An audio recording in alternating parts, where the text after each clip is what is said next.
Most language learning advice on the internet follows a similar pattern.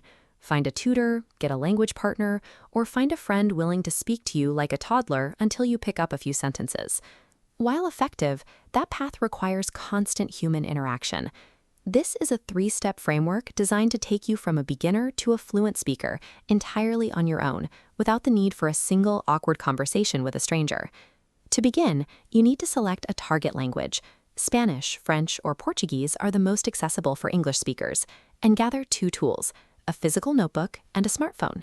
You also need a sustainable motivation. Learning Spanish to understand a group chat of friends is a practical goal. Learning Japanese solely to watch anime is often not enough to sustain the effort required for self-teaching.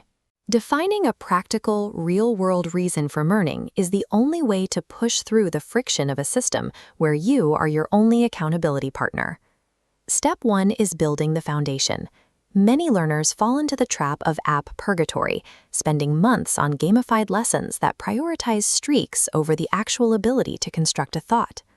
Instead of browsing the language learning section of YouTube, go to a search engine and look for a beginner textbook PDF specifically for your chosen language. Once you find one, work through the practice exercises from start to finish. This process should take about a month of consistent effort.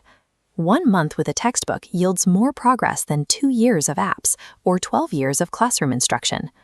This works because textbooks force you to engage with how sentences are built, rather than just recognizing icons.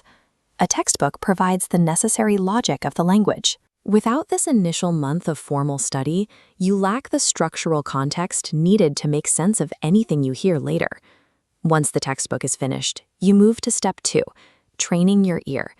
You need to understand how the language sounds in natural conversation before you attempt to speak it yourself. The goal here is to watch YouTube videos in your target language. You only need to understand about 30% of what is being said, using the visuals to piece together the context.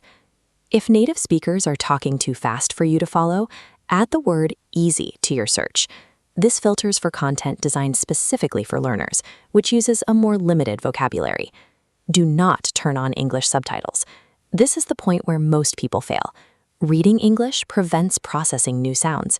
Use target language auto-captions instead, allowing you to easily look up unfamiliar phrases. Because most daily conversations rely on a few thousand repeating words, you will eventually start to recognize common phrases through pure repetition. This method ensures your brain acquires the language, rather than just reading a translation. When you reach a 70% comprehension level, start step 3, output. While watching videos, pause after a useful sentence and repeat it out loud to practice the physical mechanics of speaking. Write these sentences down in your notebook. The act of writing helps reinforce the vocabulary you've spent the last few weeks hearing. To practice speaking spontaneously, use your phone to record yourself. Talk to the camera about your day or your plans for the week. Describe what you did and ask questions as if you were talking to another person. This simulates a real conversation without the social pressure. When you forget a word, don't stop the recording. Just say the word in English and keep going until you finish your thought. After you finish recording, look up the words you missed using a tool like DeepL or Reverso Context. This shows you how that specific word is used within a natural sentence structure. This camera-based method creates a low-stakes environment for active recall. It allows you to build speaking confidence entirely on your own terms. By cycling through textbook study, video absorption, and self-recording, you create a self-sustaining loop of progress that can take you to a high level of proficiency. Eventually, the goal is to take these skills abroad, but being able to speak the language is only half of the requirement for navigating a new country. You might expect to arrive in a city like Paris and see a calm, picturesque scene under the Eiffel Tower. The reality is often different, such as encountering hundreds of farmers blocking the capital with tractors as part of a localized political protest. Understanding these cultural and political events is the final step in moving from solo study to real-world interaction.